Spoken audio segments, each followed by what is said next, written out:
Inclinons la tête juste un moment pour la prière. Je suis très heureux d'être avec vous ce soir et la première chose que nous voudrions faire maintenant, c'est de parler à celui que nous sommes venus voir, le Seigneur Jésus. Prions. Notre Père Céleste,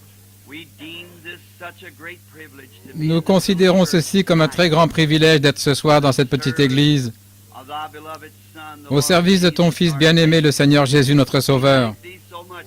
Nous te remercions infiniment pour la grâce qu'il nous a accordée en versant son sang, afin que nous, les impies, nous soyons purifiés par sa grande expiation. Nous prions pour l'Église universelle, partout, pour chaque membre, chaque pasteur. Ce soir, nous prions spécialement pour cette Église-ci et son pasteur, le petit troupeau qui séjourne ici dans cette partie de la ville, en tant que membres du corps de Christ. Nous te prions de les bénir, Seigneur. Bénis les diacres et les administrateurs. Et c'est un grand privilège ce soir, Seigneur, de venir participer ensemble à la communion que nous avons sur ce terrain commun en Christ. Maintenant, Seigneur, nous te prions de sauver toute personne qui est ici ce soir, qui n'est pas sauvée, et de guérir chaque personne malade, et remplis du Saint-Esprit ceux qui ont faim et soif de cela. Sois dans la parole ce soir, Seigneur, et lave-nous par l'eau de la parole, comme nous nous attendons à recevoir davantage. Nous le demandons au nom du Seigneur Jésus-Christ. Amen.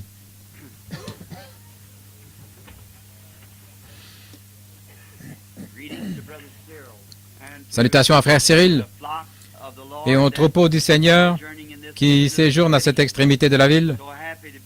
Nous sommes très heureux d'être ici ce soir pour partager ce moment de communion avec vous, mes chers amis. Et je vois que beaucoup sont debout. Nous croyons que nous ne serons pas très longs avec un petit message de la part du Seigneur et essentiellement le temps de communier. Et je pense que j'ai rencontré le frère quelque part auparavant et je suis sûr de connaître son visage. Et le nom me semble familier.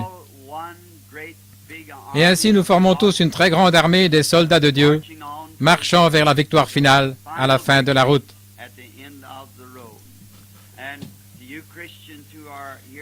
Et à vous, chrétiens qui séjournez ici, que la paix de Dieu soit sur vous. Et je crois que Dieu bénira cette petite église. Et puisse-t-elle grandir pour devenir une grande et gigantesque église ici dont tous les membres seront remplis du Saint-Esprit et si obéissant à l'Esprit que le péché ne pourra même pas franchir les portes sans être dénoncé par le Saint-Esprit.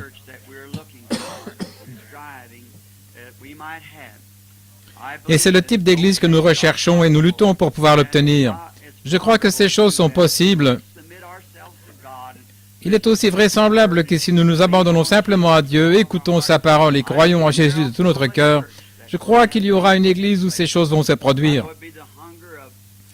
Je sais que les cœurs de tous les ministres ont soif d'entrer dans une église qui est tellement remplie de la présence de Dieu.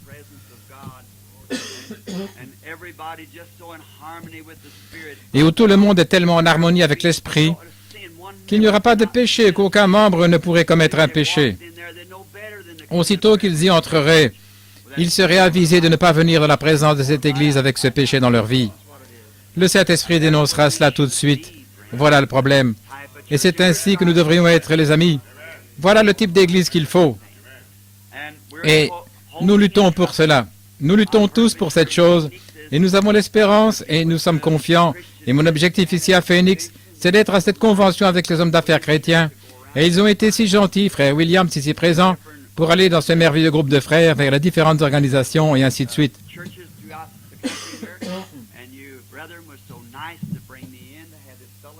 Et les petites églises ici, vous avez été si gentils en me faisant venir pour avoir cette communion avec vous. J'en suis très heureux. En effet, j'aime vraiment communier avec mes frères. Je crois que Jésus a dit que c'est ainsi que tous connaîtront que vous êtes mes disciples. Vous savez, lorsque son amour nous amène à communier l'un avec l'autre. Nous avons donc eu 3 soirées maintenant. Hier soir, nous étions à l'église de Frère Outlaw et nous y avons passé de glorieux moments et à Tempe. Je suis perturbé, je ne sais pas où j'en suis.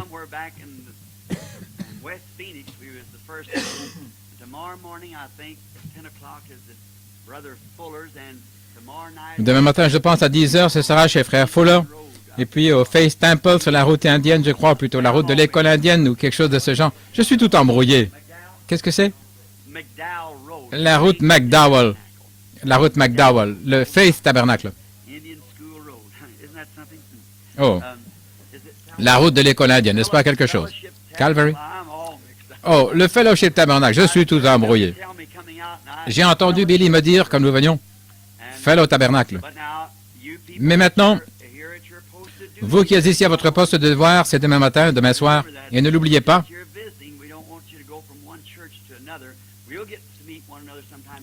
nous sommes simplement en visite ici, nous ne voulons pas que vous alliez d'une église à l'autre. Nous allons devoir nous rencontrer de nouveau à un autre moment la semaine prochaine, voyez-vous, pour communier ensemble. Mais votre poste du devoir, c'est à votre église. Je crois que chaque chrétien devrait se tenir à son poste à ce moment-là. Je parlais à un frère ici, frère Sharrit, un précieux ami à nous tous, et nous le connaissons, John Sharrit. Et il a dit, frère Branham, je vous ai souvent entendu dire que vous viendriez vivre à l'ouest un jour. Et j'ai dit oui. Le dernier lien qui me retenait à l'est s'en est allé maintenant, et c'était ma mère. Et il y a quelques jours, elle est rentrée à la maison pour être avec Jésus. Et la mère de mon épouse s'en est allée aussi. C'est donc vrai. Nous sommes à la recherche d'un endroit où rester. Et s'il nous arrive d'atterrir dans les environs de Tucson, à Phoenix, et que le Seigneur nous conduise par ici, je n'aurai jamais l'intention de commencer une église. Non, je ne ferai pas cela. Je suis un missionnaire. Et puis, quand je viens, j'aime aller d'église en église, dans une telle communion. Je pense qu'ici, vous avez de bonnes églises. Nous avons beaucoup d'églises. Il nous faut juste les remplir à craquer, les remplir, c'est tout. C'est ce qu'il nous faut. Oui, faites simplement cela. En effet, quand quelqu'un commence une nouvelle église, où que ce soit, alors voyez-vous, elle devra tirer un peu ici et là, et c'est la chose qu'il ne faut pas faire. Donc, si le Seigneur me conduit, je veux que les frères sachent que ce ne sera pas pour commencer une autre église. Je ne ferai pas du tout cela. Ce sera juste pour venir et avoir communion avec chacun de vous et passer un temps glorieux dans le Seigneur. Eh bien, n'oubliez donc pas les hommes d'affaires du plein évangile. Ces hommes viennent de toutes vos églises et la communion commence jeudi soir prochain, je pense. Est-ce juste, frère Williams? Au Ramada, de l'avenue Van Buren. Et ainsi, de grands orateurs viendront à cette série de réunions. Et j'aimerais certainement y assister moi-même pour écouter ces gens. L'un, c'est frère Valmer Gardner, qui est un orateur remarquable, et beaucoup d'autres frères, certains hommes d'affaires que je n'ai pas encore entendus. On dit que ce sont des orateurs formidables. Et je suis vraiment heureux de les entendre, ou d'avoir l'occasion de les entendre. Nous nous attendons donc à vous voir tous là-bas.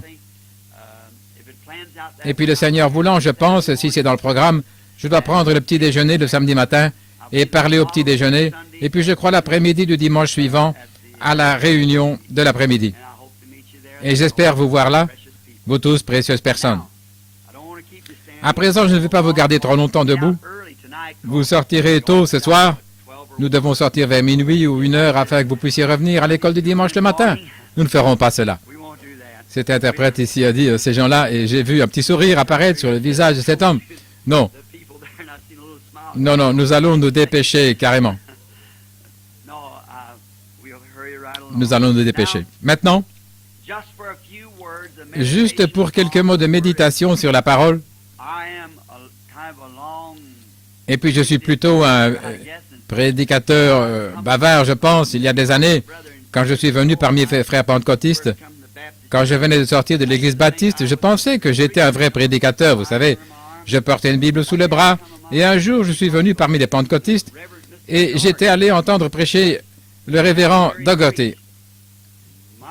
Oh là là! Il prêchait jusqu'à perdre son souffle. Il s'affaissait sur ses genoux, il retenait son souffle. On pouvait l'entendre à environ 2 pâtés de maison et repartait de nouveau avec sa prédication. Non, je faisais attention donc à ce que je déclarais. Et je devais y aller en quelque sorte lentement. Pour commencer, je suis originaire du Sud et je suis lent pour commencer et je suis toujours en retard.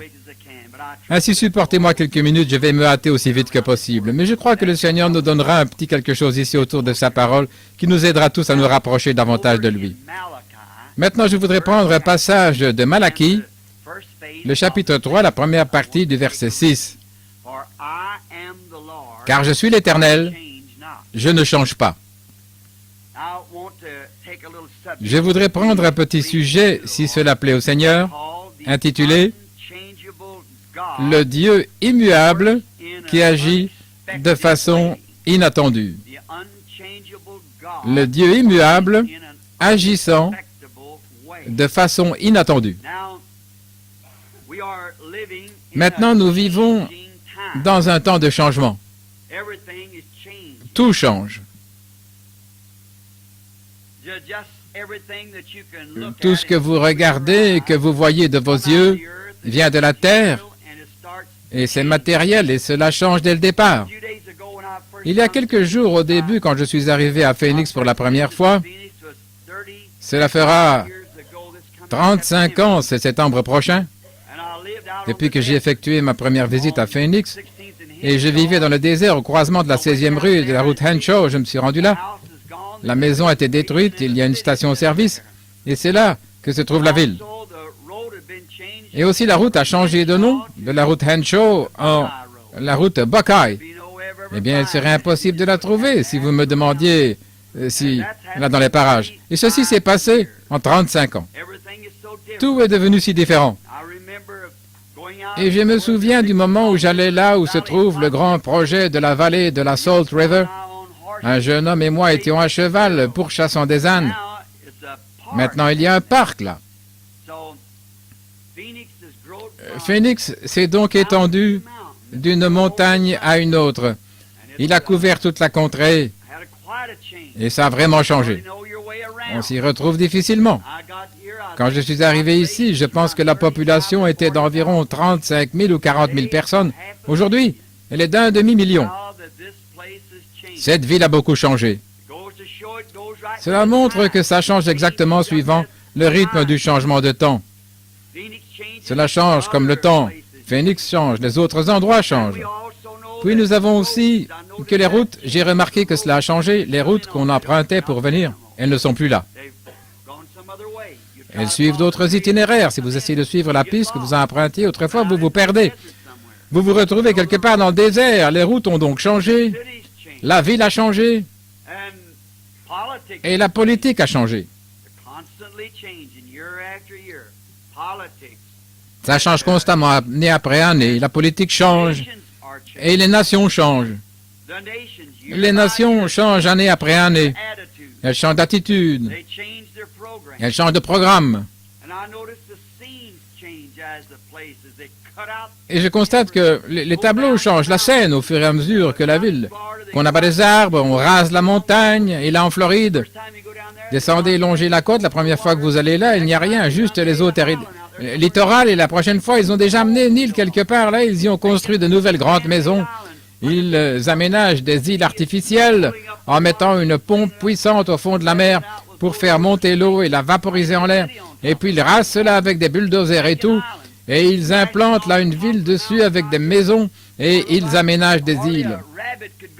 Ils font sauter les sommets des montagnes ici, là où il semble qu'un lapin pourrait à peine aller, et ils bâtissent des maisons là-dessus d'une valeur de 100 000 $. Les endroits changent. Et nous constatons que les gens changent. On en est arrivé au point où aujourd'hui, les gens n'ont plus d'affection comme autrefois. Je ne sais pas si vous constatez ça ici ou pas, mais nous constatons assurément cela au sud et à l'est. Les gens changent année après année. Ils sont trop pressés.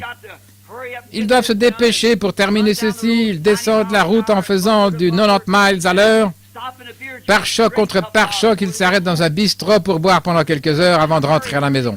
C'est un changement. Ils sont pressés, mais où vont-ils? On constate que la plupart des femmes aujourd'hui ont des machines à laver, des repasseuses électriques, elles appuient sur le bouton du lave-vaisselle et tout comme cela. Mais malgré tout, elles ont moins de temps pour la prière que n'en avaient les autres. Vous savez, Susan Wesley avait 17 enfants. Et malgré ses 17 enfants, elle allait puiser l'eau à la fontaine, elle faisait la lessive à la main. Et cependant, elle pouvait trouver 2 ou 3 heures par jour pour prier avec ses enfants. Avec 17 petits gars. Et c'est de là que sont issus John et Charles. C'est là le problème aujourd'hui, la raison pour laquelle nos écoles sont en baisse. Il n'y a pas de ministres qui viennent, les jeunes gens qui sont intéressés. Il nous faut davantage de pères et de mères qui prient. C'est ce qu'il nous faut pour que nos écoles se remplissent. Ce dont nous avons besoin, c'est que les cœurs des jeunes gens brûlent de zèle pour apporter l'Évangile. Mais les choses changent. Nous pourrions aller un peu plus loin, chercher les gens et les amener à l'Église. L'Église change. Nous voyons que nos églises changent. Réellement, nous changeons plus ou moins, je parle maintenant de façon universelle, au point que nous semblons nous intéresser plus au fait d'avoir beaucoup de gens qu'au fait d'amener les gens au salut.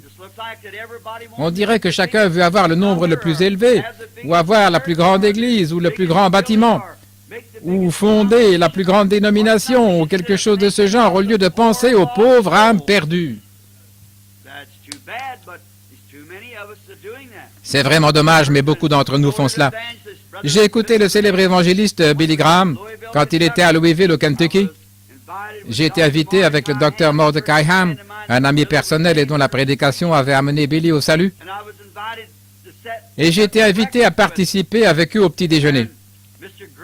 Et M. Graham, dans sa puissante prédication, il a dit, « Quand je vais dans une ville, et je reste là 6 semaines, il a dit, j'aurai peut-être 20 000 personnes qui vont faire leur confession. Et il a dit, je prends tous leurs billets, ainsi de suite, et les donne au ministre. Et il a dit, puis je reviens une autre année, je fais un tour, et là où j'avais 20 000 convertis, quand j'étais là cette année-là, je n'arrive même pas à en trouver 20 l'année suivante. Qu'est-ce qui se passe? Quel est le problème? Et je serai un tout petit peu d'un avis différent. Ce n'est pas pour avoir un avis contraire à celui de ce grand évangéliste, M. Graham, certainement pas. Mais sa façon d'approcher la chose en disant quel est le problème. Et il a pointé du doigt, il a dit, « Trop de prédicateurs paresseux, a-t-il dit. Vous restez là jour et nuit, les pieds sur le bureau, et vous ne prenez pas ces cartes pour faire le suivi. » Il a dit, quand Paul était ici, il allait dans une ville et faisait un converti. Et quand il revenait l'année suivante, il en avait 30 ou 40 à partir de ce seul converti. À partir de ce dernier, il avait des arrière petits-enfants, vous voyez. Et il a dit, et moi j'en fais 30 000, et quand je reviens, ou 20 000, et quand je reviens, je ne peux pas en trouver 20. Eh bien, c'était peut-être parce que je suis pentecôtiste. Mais je tenais tellement à dire ceci que je pouvais à peine me taire. Mais je me suis dit, quel est ce prédicateur paresseux qui est resté avec les pieds sur le banc quand Paul l'a amené au salut? Voyez-vous, c'était ce converti lui-même qui avait été amené assez profondément en Dieu, au point qu'il tenait bon. Et quand un homme s'empare vraiment de Dieu, Dieu entre dans le cœur de cet homme. Ne vous en faites pas, les étincelles voleront de toutes parts, parce qu'il est suffisamment ancré en Dieu, et toute sa vie est enracinée en Christ et fondée sur lui. Par conséquent, nous savons que ce n'est pas juste un problème de prédicateur paresseux. C'est parce que le converti ne va pas suffisamment en profondeur au point de ne plus voir le monde et les choses du monde. Si jamais il s'approche suffisamment de Dieu, il ne voit pas cela. Mais nous voyons que les églises changent et que les gens changent. Les routes changent, les endroits changent, la politique change. Mais il y a une seule chose qui ne change pas, c'est Dieu. Il reste le même. Je suis Dieu et je ne change pas. Peu importe combien de temps s'écoule, Dieu n'a jamais changé d'un iota et il ne peut pas changer. Quelle position! La raison pour laquelle il ne peut pas changer, c'est parce que Dieu est infini. Et tout ce qui est infini ne peut pas changer. Et puis examinons ceci juste un instant avant d'aborder l'Écriture. L'infini, c'est l'infinité. Il n'y a ni commencement ni fin. Il est tout-puissant, omnipotent, omniprésent, omniscient. Il connaît toutes choses, tous les endroits, toutes les époques. Il est tout-puissant. Il est Dieu. et il ne peut pas changer. Eh bien, je peux prendre une décision et dire que ce sera ainsi. Mais je suis limité. Je serai obligé de changer, car il surviendra des choses telles que je serai obligé de dire, eh bien, je m'étais trompé. Mais Dieu ne peut pas faire cela, parce que la décision qu'il a prise une fois demeure la même pour toujours. Il ne peut pas changer sa décision. Il ne peut pas la changer. C'est pourquoi, si l'attitude de Dieu envers un pécheur qui avait besoin de se repentir, Adam et Ève, a été de frayer une voie pour qu'il se repente et qu'il a pardonné ce pécheur, le prochain pécheur qui vient, Dieu est tenu de faire la même chose avec ce pécheur. Sinon, il s'était trompé quand il avait agi dans le cas du premier pécheur. Et si un homme était malade et que Dieu guérisse cet homme, si ensuite un autre homme vient à Dieu, il est tenu de faire la même chose si celui-ci vient sur la même base, sinon il s'était trompé la première fois. Quel lieu de repos alors pour l'âme qui cherche un refuge? Eh bien, au commencement était la parole, et la parole était avec Dieu. Maintenant, on se demande comment le monde se trouve là. Voyez-vous, c'est la parole de Dieu qui a créé le monde. Hébreux 11 nous dit que le monde a été fait de choses qu'on ne voit pas. Voyez-vous, Dieu l'a appelé à l'existence par la parole parce qu'il est Dieu. Il a simplement dit que ceci soit, et la chose fut. Par conséquent, si au commencement était la parole, et que la parole parlée était une parole créatrice, si chaque parole qui a été prononcée ne peut pas être retirée parce qu'il aurait eu une erreur, alors au commencement était la parole, et la parole était avec Dieu, et la parole était Dieu. Et la parole a été faite chair et elle a habité parmi nous, laquelle est Christ. Et maintenant, la parole écrite de Dieu dans la Bible, c'est sa parole qui nous est destinée. Et chaque promesse a derrière elle la même puissance de création qu'avait la parole de Dieu au commencement, si nous croyons qu'elle est la parole de Dieu. Cela dépend de là où la semence tombe. Si elle tombe dans la terre, une terre qui peut créer l'humidité ou la nourriture tout autour de la promesse de Dieu, cela manifestera chaque promesse faite par la Bible. C'est juste comme... Eh bien, l'attitude mentale correcte envers toute promesse divine de Dieu la fera s'accomplir. Si vous regardez simplement à cela et prenez soin de la parole comme il faut. En effet, c'est le Dieu infini qui l'a prononcé. La parole de Dieu. Jésus a dit, « Les cieux et la terre passeront, mais ma parole ne passera jamais. » Oh, nous devrions nous reposer sur cette promesse divine du Fils de Dieu qui a dit, « Les cieux et la terre passeront, mais ma parole ne passera jamais. » Il existe un lieu de repos pour l'âme. Jésus a dit dans la parole, il a dit, « Si vous demandez quelque chose au Père en mon nom, je le ferai. » Mais parfois, lorsque Dieu accomplit quelque chose et fait quelque chose que nous avons demandé, cependant, cela vient de façon inattendue. Et des fois, à un endroit inattendu et à un moment inattendu. Mais Dieu répondra à sa façon si vous croyez simplement.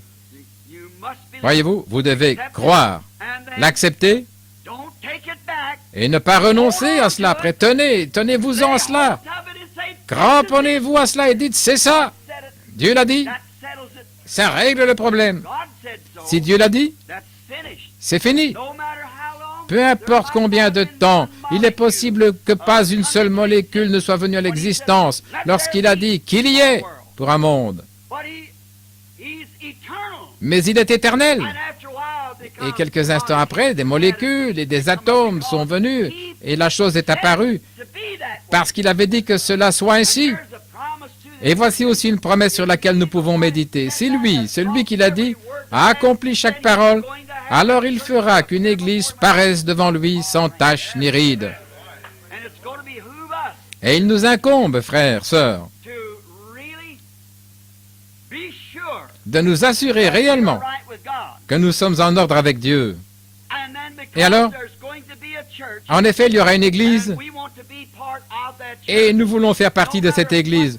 Peu importe que celle-ci soit ici sur terre, nous cherchons une cité dont Dieu est l'architecte et le constructeur. Et nous ne pouvons pas nous permettre de manquer cela. Quoi que vous fassiez, n'oubliez pas cela. Peu importe ce que fait le voisin, ce que l'autre gars fait, ce que votre camarade de classe fait, ou ce que votre mari ou votre femme ou quelqu'un d'autre fait, c'est une affaire personnelle entre vous et Dieu. Vous devez rechercher ce salut. Il se peut que votre père ait été un grand homme, que votre mère ait été un grand personnage, mais qu'en est-il de vous? Vous voyez, il s'agit de vous. Vous devez l'avoir vous-même. Très bien. Quand Jésus a dit « Tout ce que vous demanderez au Père en mon nom, je le ferai ». Donc c'est direct, sans détour. Je le ferai. Et il était... Eh bien, c'est sous condition, si vous croyez quand vous demandez. Maintenant, dans Marc 11, 22, nous voyons que Jésus a dit, « Si tu dis à cette montagne, ôte-toi de là et jette-toi dans la mer, et si tu ne doutes point, mais crois que ce que tu as dit arrivera, tu le verras s'accomplir. » Vous pourrez avoir ce que vous avez dit. Maintenant, la chose, vous ne pouvez pas vous présenter là et dire « Montagne, abaisse-toi ». Non, vous devez avoir un motif et un objectif pour cela. Voyez, vous devez d'abord voir si c'est la volonté de Dieu. Et ensuite, votre motif et votre objectif doivent être conformes à la volonté de Dieu. Et alors, parlez à la montagne et tenez-vous là. Elle s'abaissera. Oui, vous voyez, si vous remplissez les conditions. Mais vous devez remplir les conditions. Maintenant, vous devez vous rappeler aussi que lorsque Dieu répond, c'est quelquefois de façon inattendue. Il est immuable, il ne change pas, mais il fait les choses de façon inattendue. Maintenant, évoquons un cas ou deux avant de continuer. Pensons à Moïse.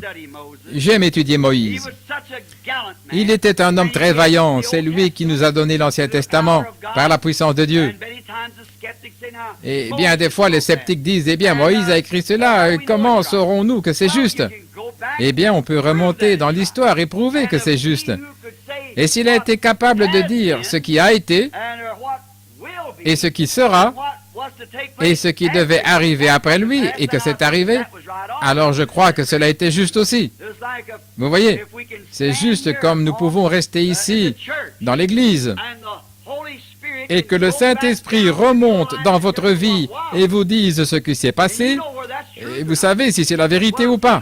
Eh bien, si vous le savez, et vous savez que c'est la vérité, alors vous pouvez certainement croire que ce qu'il vous dit devoir arriver, arrivera, parce que cela rend témoignage de cela, voyez-vous. Et c'est vrai. Et nous voyons donc que comme les témoins d'Hébreux 11 et de plusieurs passages dans la Bible, les héros de la foi sont ceux qui s'en sont tenus à la promesse de Dieu. Restez juste là, peu importe ce que quelqu'un d'autre dit, et Dieu vous accordera la chose au moment qu'il aura jugé bon. Moïse est descendu en Égypte, ou plutôt il était en Égypte, c'est là qu'il était né. Un bel enfant, ses parents ont vu qu'il était beau, et ils n'ont pas eu peur de l'ordre du roi.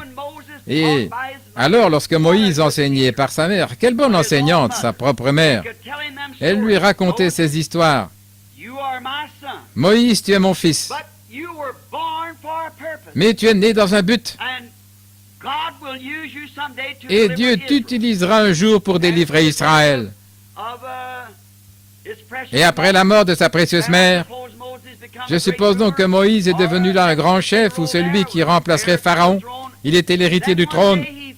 Puis un jour, il compatit au malheur de ses frères. Et des fois, compatir à quelque chose. Cependant, même si nous compatissons, nous devons agir selon la façon de faire de Dieu pour que le travail soit fait correctement. Certainement. Eh bien, je crois que Dieu a de la compassion pour tous ceux qui ont faim et qui souffrent. Et nous avons toutes sortes d'organisations pour nourrir ceux qui ont faim et tout, et je crois que c'est une chose merveilleuse. Mais cependant, le vrai travail, c'est l'Évangile. C'est ça le vrai travail, l'Évangile. Prendre l'Évangile. Maintenant, nous voyons qu'après avoir constaté qu'il avait failli dans ce qu'il faisait, en effet, c'était un homme intelligent, un militaire, et il s'est rendu compte qu'il avait échoué. Alors il a fui son devoir, il est allé dans le désert, et il y est resté 40 ans. Et il a eu une femme, et ainsi de suite, des enfants, ou plutôt un enfant, Gershom. Eh bien, ce qui est étrange, c'est qu'avec un appel de Dieu dans sa vie, et j'imagine que Moïse n'était jamais capable de s'en éloigner, jamais capable. Et il se peut qu'il y ait ici ce soir des gens qui nous écoutent directement, que quelque part dans votre vie, vous avez senti qu'il y avait un appel dans votre vie, mais vous n'y avez jamais prêté attention. Vous serez malheureux aussi longtemps que vous serez en vie jusqu'à ce que vous fassiez attention à cette vie. Et sans aucun doute, il y a des gens ici qui cherchent le Saint-Esprit depuis des années. Depuis des années. Et vous dites simplement, eh bien, je ne sais pas, je devrais le recevoir. Eh bien, vous ne serez jamais, jamais satisfait jusqu'à ce que vous receviez cela, voyez-vous, car vous avez été fait pour cela. Maintenant, vous devez en faire la première chose dans votre vie. Que vous mangiez encore, ou boire, ou dormir, quoi que vous fassiez, vous devez trouver cela. C'est juste, ça doit être la première chose. Tenez-vous-en juste à la promesse de Dieu, il vous l'a promis, alors tenez-vous-en à cela, et Dieu accomplira cela. Et il se peut qu'il le fasse à un moment inattendu. Vous dites, eh bien, frère Branham, j'ai travaillé durement aujourd'hui, je suis un peu fatigué, je ne me sens pas bien depuis 3 ou 4 jours.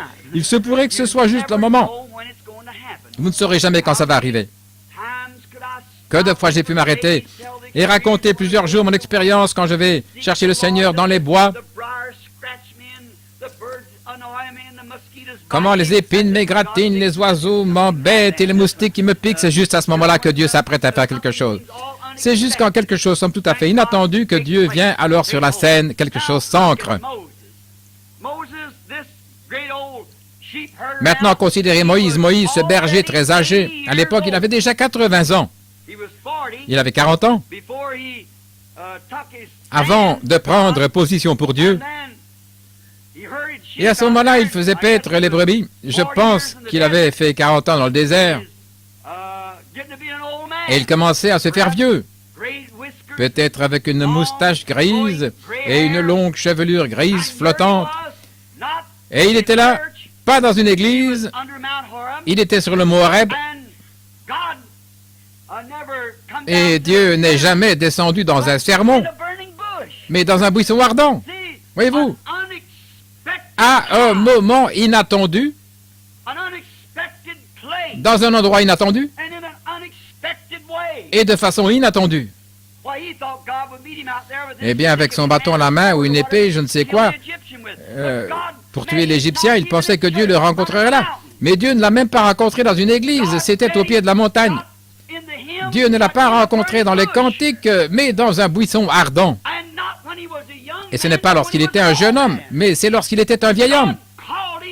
Dieu l'a appelé après qu'il ait eu 80 ans. Pensez-y. Parfois, nous pensons, parce que nous avons 35 ou 40 ans, quoi que nous ayons, vous n'êtes jamais trop âgé. Vous avez une âme qui doit vivre éternellement. Rappelez-vous donc, c'est toujours ainsi. Dieu, le Dieu immuable, à un moment inattendu, de façon inattendue, dans un endroit inattendu. Prenons Jacob. Jacob fouillait. Il s'est retrouvé pris entre deux feux. Eh bien, il rentrait chez lui. Et Laban, son beau-père, le poursuivait dans ce sens parce que la femme de Jacob avait volé ses dieux. Et puis, il a remarqué qu'Ésaü, son frère, qu'il avait trompé, le poursuivait dans l'autre sens. Eh bien, c'était vraiment un moment où il ne s'attendait pas à ce que Dieu le visite. Et voici venir Laban de ce sens-ci, et Laban et Ésaü dans l'autre sens. Mais Jacob a traversé le petit ruisseau, et alors, il a vraiment traité affaire. Et c'était peut-être la première fois de sa vie qu'il s'était emparé de quelque chose de réel. Et il a pu tenir bon jusqu'au moment où la bénédiction vienne. Et c'est une grande leçon pour nous tous. Dès que vous emparez de quelque chose de réel, accrochez-y. Ne lâchez pas prise.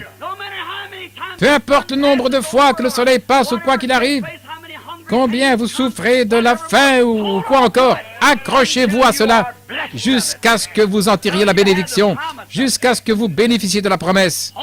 Tenez bon. Il a mis à l'écart sa femme ainsi que tous les autres, puis il s'est séparé et il a tenu bon. Parce qu'il était pris entre deux feux. Et Dieu l'a rencontré de façon inattendue, à un moment inattendu, à un endroit inattendu. C'est là que Dieu l'a rencontré. Ésaïe, le prophète. Un jeune homme s'était appuyé sur le bras d'un bon roi, et il était un homme de bien. Et les choses avaient été faciles pour lui, mais un jour, le roi est mort. Et Isaïe, le prophète, s'est agenouillé à l'autel dans la maison de Dieu. Et pendant qu'il y était en prière, il avait été pris là, dans ses propres péchés et la vision. Et il s'est écrié, « Malheur à moi !» Quand il a vu les anges se couvrant le visage avec les ailes, se couvrant les pieds avec les ailes, et qui volaient en criant, « Saint, Saint, Saint l'Éternel !» Il s'est écrié, « Malheur à moi, car je suis un homme aux lèvres impures. » Il a été pris là, à un moment inattendu, à un endroit inattendu. Il s'est dit, je vais m'agenouiller, faire mes prières, puis je vais me lever et continuer, car les gens croient que je suis un bon prédicateur, pasteur ou quelque chose comme ça. Mais il fut pris là. Non seulement la vision l'a trouvé dans cette condition, mais il fut trouvé avec des lèvres impures dans la maison du Dieu vivant. Oh frère, si ce soir et demain matin on se mettait à la recherche des prédicateurs qui se tiennent là et vous disent que la guérison divine n'existe pas et que le baptême du Saint-Esprit n'existe pas, il y en aurait encore qui crieraient « Malheur à moi, un homme aux lèvres impures ». C'est vrai. Oui, il y en aurait beaucoup. Les enfants hébreux. Eh bien, eux aussi, ils ont été pris dans une situation plutôt difficile. Ils ont été pris à un endroit inattendu où ils ont rencontré Dieu pour que Dieu les visite dans une fournaise ardente, à un moment inattendu, de façon inattendue. Mais Dieu est le Dieu immuable et il fait les choses de cette manière-là, à l'endroit inattendu, au moment inattendu, et ainsi de suite. Israël avait demandé un roi puissant. Il voulait un roi pour les délivrer. C'est ce qu'ils attendaient, que Dieu leur envoie, un roi pour les délivrer, un puissant roi qui marcherait comme David. Le fils de David se lèverait, descendrait les couloirs du ciel et viendrait sur la terre avec tous les anges se tenant au garde à vous. Et du ciel, le Père regarderait et dirait, « Je vous envoie maintenant le Messie. » Et c'était tout arrêté pour eux que c'est de cette manière-là qu'il viendrait. Mais qu'est-ce qu'ils ont reçu? Ils ont reçu un bébé à la place d'un roi puissant. Un bébé né dans une petite étable sur le flanc d'une colline. Une petite étable dans une caverne avec de la paille et du fumier des animaux. Un bébé. Mais c'était la réponse à leur prière. Il était exactement ce dont ils avaient besoin. Mais ils voulaient cela selon leur propre manière. Ils voulaient cela de la manière qu'ils pensaient être la meilleure. Mais Dieu sait envoyer cela de la manière qu'il sait être la meilleure. Parce qu'il est un Dieu infini et il sait comment l'envoyer. Il connaît vos besoins, il sait comment vous apporter cela. Mais le problème, c'est parce que cela ne vient pas de la manière que vous pensez. Alors vous êtes tout découragé et vous lui retournez cela. Faisons-lui la demande et croyons qu'il enverra la chose de la façon dont il veut l'envoyer et acceptons cela sur cette base. C'est juste. Si vous lui faites une demande, ne faites pas de lui un menteur. Il ne peut pas mentir. Il a promis tout ce que vous demanderez au Père en mon nom, je le ferai. Dieu ne peut pas mentir. Faites-lui la demande et cela sera fait.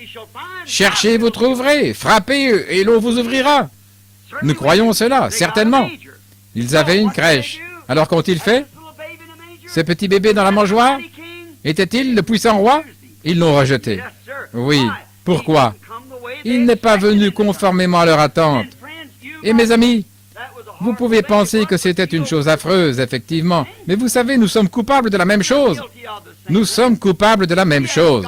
Nous demandons des choses à Dieu et puis nous faisons un tour et s'il ne déverse pas quelque chose sur nous, il ne donne pas quelque chose comme nous pensons, alors nous retournons simplement. Ne faites pas cela. Faites-lui une demande et tenez-vous-en à cela. Accrochez-vous-y si vous savez que c'est réel. Et qu'y a-t-il de plus réel que la parole de Dieu? Et la parole de Dieu a été faite chair. Et elle habitait parmi nous, Christ. Et maintenant, Christ a envoyé le Saint-Esprit et il est Dieu en esprit. Ainsi donc, accrochez-vous à cela. Si le Saint-Esprit est ici et qu'il nous donne une promesse, tenez-vous-en à cela. Quel est le problème? Nous, les pentecôtistes qui déclarons avoir le Saint-Esprit, alors que nous avons peur de faire confiance à Dieu, pratiquement partout. Quel est le problème? Nous attendons la chose d'une certaine façon qui est différente.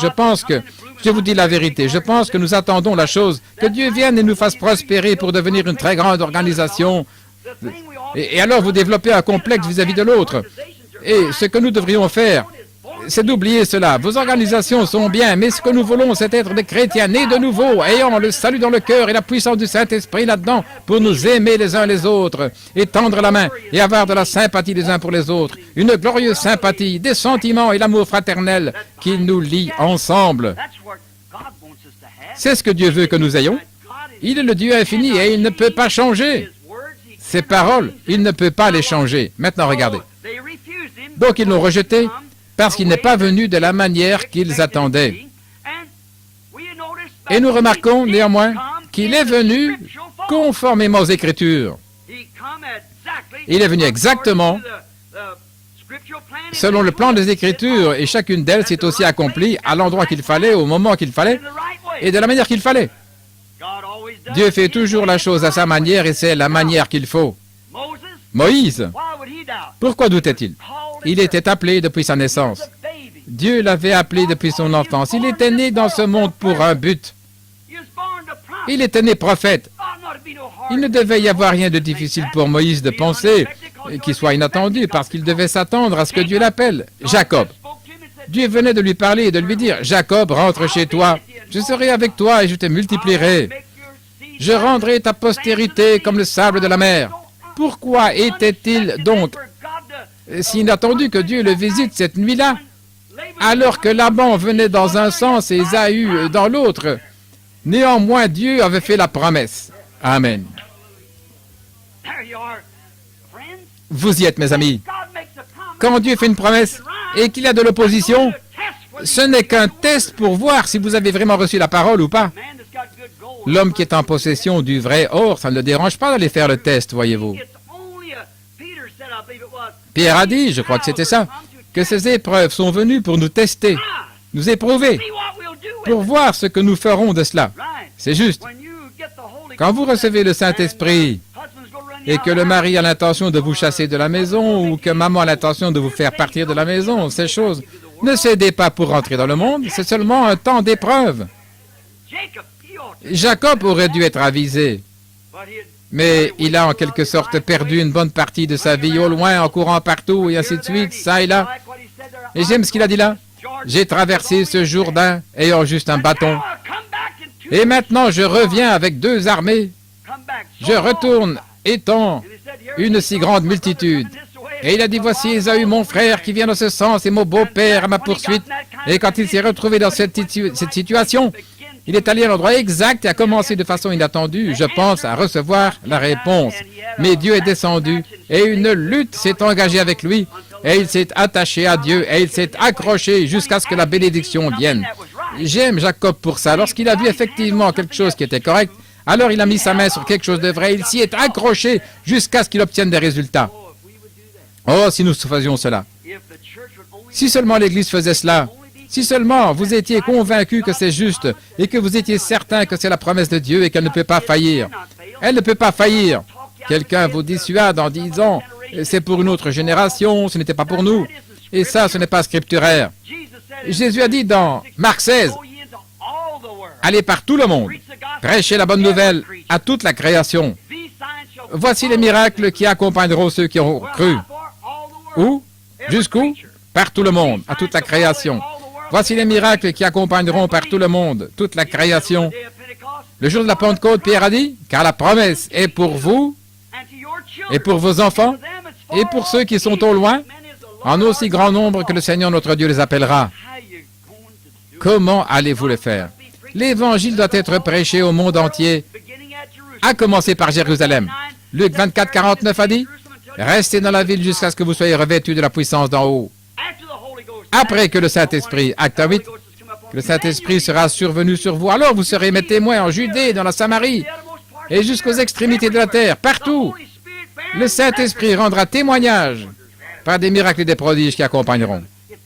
Comment allez-vous vous en éloigner? C'est la promesse de Dieu. Ne laissez pas le diable. Il a la parole facile au possible et est apparemment une personne versée dans les Écritures. Mais il tord cela pour lui faire dire quelque chose qu'elle ne dit pas. Et cependant, la Bible dit que cela est tellement clair que même un insensé ne devrait pas s'égarer sur le chemin. Emparez-vous de la promesse de Dieu et accrochez-vous-y. Accrochez-vous à celle-là jusqu'à ce que vous saisissiez une autre. Et quand vous voyez que vous avez reçu une réponse à cela, alors saisissez une autre. Puis accrochez-vous jusqu'à ce que vous receviez une autre. Continuez simplement donc à grimper. C'est comme cette chorale qui chantait l'autre soir dans l'autre église. À l'église de Frère Outlaw, à la première étape, c'était la régénération. Il a continué, un autre est arrivé quelque part ailleurs. Il a dépassé Mars, Jupiter, il est arrivé à la Voie lactée, blanche, il a continué tout simplement à avancer. Oh, j'aime cela. Continuez simplement à monter étape par étape. Emparez-vous de la promesse de Dieu. Dites, oh Dieu, tu as promis de me sauver. Accrochez-vous à cela. Restez jusqu'à ce que vous soyez sauvés. Oh Dieu, tu as promis de me remplir du Saint-Esprit. Restez jusqu'à ce que vous soyez remplis du Saint-Esprit. Si vous êtes malade, dites, tu as promis de me guérir. Je reste juste ici jusqu'à ce que tu me guérisses. Vous y êtes. C'est comme ça qu'il faut y aller. Tenez-vous à cela. Dieu est infini. Il est immuable. Il ne peut pas changer. Et il le fait de façon inattendue. Mais accrochez-vous jusqu'à ce que cela arrive. Ne dites pas à Dieu comment vous voulez, comment il doit le faire. Il le fera tel qu'il voudra le faire. Ne lui dites pas comment il doit faire la chose. Maintenant, nous voyons qu'Ésaïe est un né prophète. Il était en train d'accomplir son devoir quand il était à l'autel. Ce n'était pas une chose étrange pour un prophète d'avoir une vision. Il devait donc se rappeler de cela. Il était bien en train d'accomplir son devoir. Il n'était pas en dehors des Écritures. Il se tenait en plein dans les Écritures. Dieu a dit, si quelqu'un parmi vous est inspiré au prophète, moi, l'Éternel Dieu, je me révélerai à lui. Si ce que le prophète dit s'accomplit, alors écoutez-le. Sinon, rejetez-le. Voyez-vous, Jacob était dans la ligne des Écritures. Moïse était dans la ligne. Et aussi Élie. Je voudrais lui dire, il est allé dans le désert et il est devenu mélancolique. Et Dieu l'a envoyé. Il l'a nourri par un ange et l'a mis dans le désert. Et il a erré pendant 40 jours et 40 nuits. Et ensuite, quand il est arrivé, il est rentré dans une caverne. Et le prophète, là, au fond, a entendu les bourrasques et les coups du vent puissant. Il a entendu l'explosion des rochers et tout. Eh bien, c'est bien. J'ai été au Mont Carmel. Je sais qu'il répond par le tonnerre, les éclairs et la pluie. Je le sais. Mais ce que le prophète a reçu, c'était cette petite voix douce, inattendue. C'est là ce qui fait sauter beaucoup d'entre nous, les pentecôtistes, voyez-vous. Nous attendons quelque chose d'une autre façon, alors que Dieu amène cela à sa façon, voyez-vous. Nous pensons, nous devrions venir de la manière que nous attendons, mais Dieu l'envoie à sa façon, comme il veut faire cela. Maintenant, Jésus, quand ils ont demandé un roi dans Ésaïe 9:6, il a dit, « Un enfant nous est né, un fils nous est donné, et la domination reposera sur ses épaules. Une vierge concevra, et elle donnera naissance à un enfant. On lui donnera le nom d'Emmanuel. » Eh bien, il est venu exactement selon les Écritures. Était-ce le cas? Très exactement ce que les Écritures déclaraient. Moïse fut préparé, mais cela n'est pas venu de la manière qu'il le pensait. Il s'est dit, je vais y aller, tuer cet Égyptien, ce sera la chose. Alors tous les enfants d'Israël vont dire, un tel, voyez-vous, il est notre conquérant. Mais ce n'est pas arrivé ainsi. Mais il était dans la ligne des Écritures. Jacob ainsi que les autres étaient dans la ligne des Écritures quand Dieu agissait. Et si nous nous alignons avec la parole de Dieu et nous y accrochons, que puis-je, frère Branham, que puis-je faire pour m'aligner avec la parole de Dieu? Recevez-la dans votre cœur et croyez-la. Chaque promesse est vôtre. Elle est à vous. Vous pouvez la voir. Elle vous appartient. Vous chantez chaque promesse dans le livre est mienne, chaque chapitre, chaque verset, chaque ligne. Je crois dans son amour divin, car chaque promesse dans le livre est mienne. Peu importe ce qu'est la promesse, elle est à vous de toute façon, parce que Dieu vous l'a donnée. Que celui qui veut vienne et boive gratuitement aux fontaines d'eau de la vie. Elle est à vous, elle vous appartient. Chaque promesse vous appartient. Si vous avez la foi pour vous l'approprier, Et c'est ce que ça fera si vous croyez simplement. Mais quand Jésus est venu, nous avons vu qu'il est né dans une crèche, c'est pourquoi les Juifs étaient aussitôt en désaccord. Il n'est pas venu comme ils pensaient qu'il devait venir. Alors ils l'ont simplement excommunié de leur confrérie. Il n'en faisait plus partie. Mais voyez ce qu'il a fait. Cela ne l'a pas arrêté. Au début, quand la Pentecôte a vu le jour, l'Église a été excommuniée aussi. Cela n'a pas arrêté le message. Il continue malgré tout. Jésus ne peut pas être arrêté. Qui peut arrêter Dieu? Vous ne pouvez pas le faire. Non. Vous auriez plus de facilité à arrêter le soleil. Mais vous ne pouvez pas arrêter Dieu. Son programme va continuer. Quand autrefois les églises priaient pour un réveil, cela est venu d'une façon inattendue. Il a pris le groupe d'un homme de couleur borgne par ici en Californie et quelques clochards là dans la rue et des choses comme cela et les a remplis du Saint-Esprit et allumé un feu. Regardez où c'est arrivé aujourd'hui. C'est l'église qui connaît la croissance la plus rapide. Ils ont fait plus de convertis l'année dernière que tous les autres églises réunies, c'est juste. Notre journal, le Sunday Visitor, le journal catholique, l'a dit. Ils en ont enregistré 1 500 000. Quoi? La parole de Dieu continue d'avancer. Et son peuple ne laissera jamais tomber. Ils sont des soldats. Amen. En effet, la parole du Dieu vivant brûle dans leur cœur. C'est juste. Dieu leur envoie des choses à différents endroits, les bénit, les amène sur scène. Maintenant, gardons notre pensée sur la parole et sur Dieu, et continuons à avancer. Eh bien, ne vous en éloignez pas en disant « nous allons être le plus grand groupe » ou bien « nous avons le meilleur groupe de la ville, les gens les mieux habillés viennent chez nous » ou quelque chose comme ça. Non, non, si vous mettez ça en tête, vous êtes tombé à l'instant même, voyez-vous. Oui, oui. Rappelez-vous, là où se trouve l'Esprit, c'est là que sont les créatures vivantes, c'est juste. Restez avec l'Esprit de Dieu. Quoi que vous fassiez, restez avec cet Esprit. Jésus devenu grand, Jésus a prouvé qu'il était ce Messie pour lequel ils avaient prié. Il leur a montré son signe messianique. Il a prouvé par les signes qu'il accomplissait qu'il était le Messie.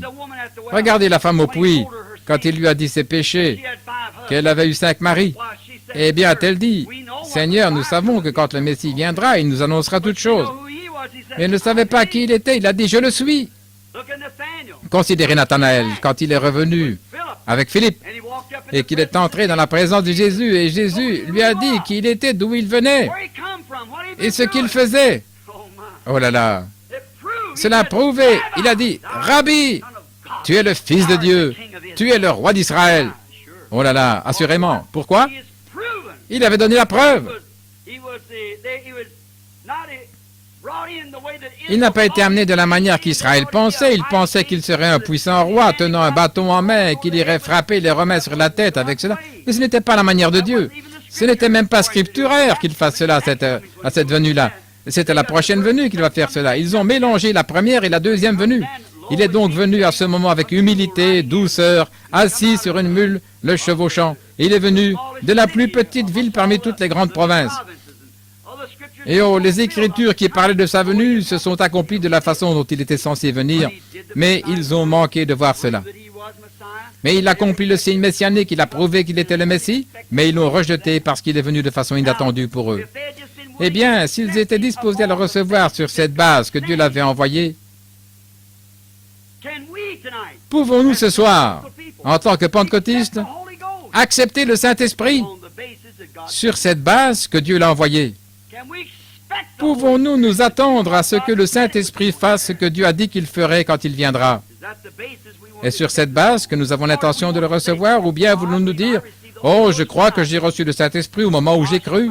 J'ai serré la main de mon pasteur et je vous assure, je crois que j'ai reçu le Saint-Esprit. » Ce n'est pas ce que dit la Bible. Quand il viendra, il témoignera de moi, a dit Jésus quand il viendra. Maintenant, comment rend-il témoignage de Dieu? Il rend témoignage par la vie qu'il vit en vous. C'est par vos fruits qu'on vous reconnaîtra. Vous pourriez dire, frère Branham, j'ai reçu le Saint-Esprit, j'ai parlé en langue. Je le crois aussi. Mais si cette vie n'accompagne pas cette expérience, alors il y a quelque chose qui ne va pas. Voyez-vous, vous avez reçu la chose fausse. Et si vous avez le vrai Saint-Esprit et que vous parliez en langue, alors la vie suivra. Et puis si vous confessez que vous avez reçu le Saint-Esprit et que vous avez fait l'expérience, et qu'ensuite votre vie ne s'accorde pas avec la parole de Dieu, alors vous avez un mauvais esprit, voyez-vous. En effet, vous ne pouvez pas cueillir des raisins sur un chardon. Vous le savez. C'est à leurs fruits qu'on les reconnaîtra. Et Jésus, lors de sa venue, en déclarant qu'il était le Messie, il a accompli les œuvres du Messie. Amen. Il a dit, si je ne fais pas les œuvres de mon Père, alors ne me croyez pas. Mais si je fais les œuvres de mon Père, alors croyez les œuvres. Quelle déclaration! C'est la même chose aujourd'hui. Puisqu'il a promis, dans Hébreux 13:8, Jésus-Christ est le même hier, aujourd'hui et pour toujours. Les dénominations, les grandes organisations du monde, qu'espèrent-elles lorsqu'elles voient un réveil éclater dans la ville? À quoi s'attendent les dénominations? À un grand discours intellectuel? Il doit venir avec une grande instruction, un discours châtié et être capable par sa personnalité d'obtenir la coopération partout. Et tout comme cela, et un très grand programme. Que faites-vous? Vous obtenez à l'hôtel une bande de Jézabel au visage fardé qu'on ne lave jamais, une bande de fumeurs de cigarettes qui prétendent être des chrétiens et qui ne redressent jamais leur vie, toujours aussi tortueuse qu'un tas de serpents, et vous me dites que c'est ça le Saint-Esprit? Non, monsieur, le Saint-Esprit, c'est la sainteté et la puissance de résurrection de Jésus-Christ. La Bible dit que Jésus-Christ est le même hier, aujourd'hui, éternellement. Amen. C'est vrai, mon frère. C'est offensant, mais qu'est-ce que c'est? Faites monter un homme là, peut-être qu'il bégaye un peu et qu'il bafouille un peu dans son langage et qu'il écrive mal les mots, ou plutôt qu'il les prononce mal. Et alors les gens disent, « Oh, ce gars ne vaut rien. » Que dirait-on de Dwight Moody? L'un des plus grands hommes que vous avez depuis Charles Finney. C'est juste. Que dirait-on de Moody? Ce pauvre petit cordonnier savait à peine lire son nom. Un jour, là, il prêchait au Cockney à Londres, en Angleterre, et il a essayé de lire la Bible et il a mal prononcé la chose. Je pense qu'il a appelé les Philistines ou quelque chose comme ça. Il a transformé ça. Et il est revenu au milieu du verset, il a encore essayé, il pensait qu'il aurait le temps. Et il a encore trébuché là-dessus, il est revenu, il a relu toute la chose, il a encore trébuché. Il a fermé la Bible. Il savait que ces Cockneys de Londres étaient assis là. Pour eux, il fallait quelqu'un d'intellectuel. Il a fermé la Bible et il a dit, « Seigneur Dieu, je parlerai dans la langue avec laquelle tu m'as envoyé. » Frère, il a taillé en pièces cet endroit. Les larmes ont coulé sur leurs joues. Un journal est venu enquêter pour savoir pourquoi il attirait tant de monde. Et le journal est venu et a écrit un article disant, « Pourquoi tout le monde vient-il voir Dwight Moody ?» Il a dit, pour commencer, il n'est pas beau à voir. Et ensuite, il nazie, il parle du nez, il n'a pas une bonne expression. Et il a dit, sa grammaire est la plus pauvre qui soit. Et il a dit, il a un aspect affreux, il est gros, rond, avec une moustache qui couvre tout son visage. Oh, ils l'ont traité pratiquement de tout. Son manager est venu et a dit, Monsieur Moody, voici ce que dit le journal. Il a lu ce qui était écrit et il a dit, pourquoi tout le monde vient-il voir Moody? Et Monsieur Moody a juste lu une phrase, il a dit, certainement pas. Ils viennent pour voir le Seigneur, c'est tout. Ils ne venaient pas. Si vous venez pour voir Dwight Moody, c'est différent. Il doit être quelque chose à regarder, frère. Si vous venez pour entendre un discours intellectuel, c'est ce que vous cherchez. C'est à cela que vous attendez. Mais si vous venez pour voir la puissance et la démonstration du Saint-Esprit, il faudra que la puissance de Dieu vienne du ciel pour faire cela. C'est juste. Cela dépend de ce que vous cherchez, de ce à quoi vous vous attendez. Lorsque je viens à l'église, je m'attends au salut. Je m'attends à voir des gens saints. Je m'attends à un groupe de gens purifiés d'une vie de péché. C'est ce à quoi on s'attend. En effet, c'est ce que Dieu exige.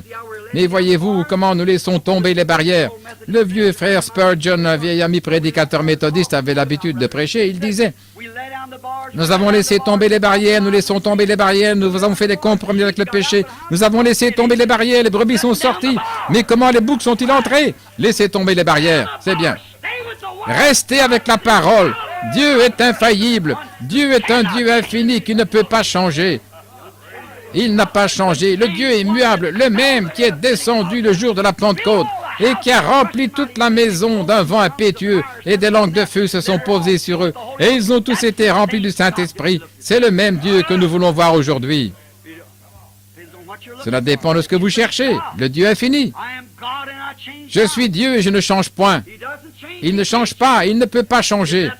Si c'est ce qu'il a donné autrefois au premier groupe qui était dans la tente autrefois, c'est ce qu'il donnera au deuxième groupe qui est dans la tente, et c'est ce qu'il donnera au troisième, au quatrième. Et ce sera pareil pour tous ceux qu'il appellera. Il a dit, je suis le cep, vous êtes le sarment. Si un cep produit un sarment et que ce dernier donne des raisins, le cep suivant, plutôt le sarment suivant, produira par ce cep des raisins. Vous ne pouvez pas faire qu'un sarment porte des citrouilles et un autre des pastèques et ensuite des raisins. Non. Voyez-vous, cela montre que cela a été retranché. C'est un cep qui a été greffé, c'est juste. Ou plutôt, un sarment qui a été greffé au cep. Un jour, je me tenais ici avec frère John Charrett, il m'a montré 4 ou 5 agrumes différentes sur un arbre. Je crois que c'était des grenades. Non, je me trompe. C'était des oranges. Et des citrons, et des mandarines, et des tangelos, et des pamplemousses. Tout cela poussait sur un oranger. Et il a dit, mais frère John, j'aimerais te poser une question. Lorsqu'ils auront grandi et qu'ils produiront encore des bourgeons, est-ce que ce sont des oranges? Il a dit non, chaque sarment, chacun de ces petits sarments est greffé. Si c'est un citronnier, eh bien, il portera des citrons. Mais qu'en sera-t-il si l'arbre original donne un autre sarment? Il a dit, il portera des oranges. C'est juste. Donc, frère, nous pouvons nous introduire là par une organisation. C'est tout ce que nous avons. Nous portons des fruits de l'organisation. Nous porterons une évidence de l'organisation. Mais si vous êtes engendré par le cep, vous naissez étant une nouvelle créature en Christ. Vous porterez la vie de Christ. Je vous assure que vous le ferez. Comme au commencement, vous savez que c'est la vérité. Les dénominations cherchent des intellectuels. Nous, les pentecôtistes, nous cherchons tellement un vent impétueux que nous manquons d'entendre la douce petite voix. C'est justement ce qu'il en est, voyez-vous. Des fois, c'est quelque chose auquel on ne s'attend pas. Si ce n'est pas une petite voix douce, eh bien, nous ne voulons pas le recevoir. Des fois, un très bon enseignement, des fois, cela nous taille en pièces, nous ébouriffe un petit peu, vous savez. Vous savez que c'est vrai. C'est la vérité, oui, quelque chose qui nous aidera, qui nous fera du bien. Et Bill y avait entendu des vents impétueux, il savait que Dieu était là ou quelque chose se passait, il a entendu la pluie et tout le reste. Mais ce qui l'a alerté, c'est lorsqu'il est venu dans cette douce petite voix. Il avait vu venir dans la pluie, il avait vu venir dans le feu, il a entendu les vents, la pluie, il avait entendu le feu. Mais il a été alerté lorsque cette douce petite voix s'est fait entendre. Alors il s'est voilé le visage et il est sorti. Oh frère, c'est ça. Ce que nous devrions faire, c'est d'écouter tout au fond de notre cœur jusqu'à ce que nous entendions la voix de Dieu, puis sortir sur base de cela, croire que c'est la vérité. Oui. Mais je me demande aujourd'hui, frère, si nous ne manquons pas encore de reconnaître le Saint-Esprit parmi nous. Je me demande si les gens, avec nos attitudes aujourd'hui, si nous ne manquons pas de reconnaître que ceci est le Saint-Esprit. Eh bien, je sais, à certains d'entre vous étrangers, que peut-être dans le camp ce soir, des gens peuvent mener une vie que vous auriez vous-même honte de mener. Cela peut être vrai, mais mon frère, ma sœur, ils n'ont pas la chose dont ils parlent. C'est juste, c'est vrai. Mais ne jugez jamais par cela. Lorsque je suis allé en Inde, un homme a voulu me prouver qu'il pouvait se coucher sur des pointes, il a voulu marcher dans le feu. Il voulait faire toutes ces choses pour montrer de quoi il était capable afin d'obtenir une pièce de 5 centimes ou 10 centimes, tout ce qu'on lui donnerait. Mais écoutez, là, il faisait l'hypocrite. Mais là, au fond, dans l'arrière-pays, il y avait une personne honnête qui faisait absolument cela tout en pensant qu'il se donnait en sacrifice à un Dieu quelque part. Mais l'autre faisait l'hypocrite. Nous avons la même chose, c'est tout à fait juste. Des hommes, des femmes qui sont tout simplement des soi-disant, qui essayent d'agir comme s'ils avaient le Saint-Esprit, et simplement parce que les autres agissent comme ça. C'est comme je le disais l'autre soir, quand je suis monté pour la première fois à la chaire, je suis monté là, j'avais observé la manière dont le docteur Davis prêchait, je venais d'obtenir mon autorisation de prêcher, et je suis monté là, je me suis dit, vous savez quoi, je peux prêcher de la même manière. Je suis monté là, je balançais mes bras exactement comme lui, je sautillais, je criais Alléluia, gloire à Dieu, Alléluia. Et puis ensuite, quand je suis descendu de là, toutes les femmes âgées m'ont environné et m'ont dit « Oh, c'était merveilleux, Billy ». Mais le vieux docteur Davis se tenait là, un vieil avocat, vous savez, il m'a regardé, il m'a dit « Comment m'y suis-je pris, docteur Davis ?» Il m'a dit « Nul, c'était pourri. C'est le pire que j'ai jamais entendu. » Oh là là, il m'a vraiment dégonflé. Il a dit « Je veux te voir dans mon bureau demain après-midi à 14 h. » J'ai dit « D'accord, docteur Davis, je suis entré là tout abattu, vous savez. » Il m'a regardé. « Je pense que tu as l'impression que tu ne me pardonneras jamais, Billy. » J'ai dit « Non, je veux savoir pourquoi. » Il a dit « Quand je suis entré au barreau, j'ai observé un avocat. Et c'est sans doute ce que tu as fait aussi. Tu m'as observé, je t'ai vu essayer d'imiter tous mes gestes. » Il a dit « Mais tu sais quoi? La raison pour laquelle j'ai dit c'est le pire que j'ai jamais entendu, c'est parce que tu n'as pas apporté un seul brin de la parole de Dieu. Tu n'as fait que pleurer, renifler, saliver des histoires. » Il a dit « Tu n'as rien dit du tout de ce qui est de la parole. Et il a dit, je suis monté là, j'ai essayé de défendre un cas de divorce, et j'ai dit, cette pauvre petite femme, sniff, sniff, qui pleurait, pleurait, et j'ai continué à faire comme cela. Un vieil avocat était assis en face et m'a observé pendant une demi-heure, jusqu'au moment où j'ai fini de frapper et de pleurer, au point où je n'avais presque plus de voix. Le vieil avocat a dit, juge, votre honneur, jusqu'à quand votre tribunal supportera-t-il un tel non-sens? Je suis allé voir le vieil avocat et il m'a dit, tu sais quoi, tu as fait beaucoup de bruit, c'est très bien, mais tu ne présentais rien de la loi. Il faut la loi pour gagner un procès. Frère, c'est ce que je pense aussi ce soir. Ça doit être la même chose. Peu importe combien on est instruit, intellectuel et que sais-je encore, il doit y avoir une puissance et la démonstration du Saint-Esprit pour prouver que c'est Dieu. C'est ce qui redressera votre vie, c'est ce qui manifestera et produira la même vie de Jésus-Christ. Amen. Il a été promis que dans les derniers jours, il y aurait de la lumière au temps du soir. C'est ce que le prophète a promis. Nous voyons du point de vue géographique que le jour se lève à l'est et se couche à l'ouest, et le même soleil qui se lève à l'est est le même soleil qui se couche à l'ouest. Nous savons que c'est vrai. Maintenant, où la civilisation a-t-elle commencé? À l'est.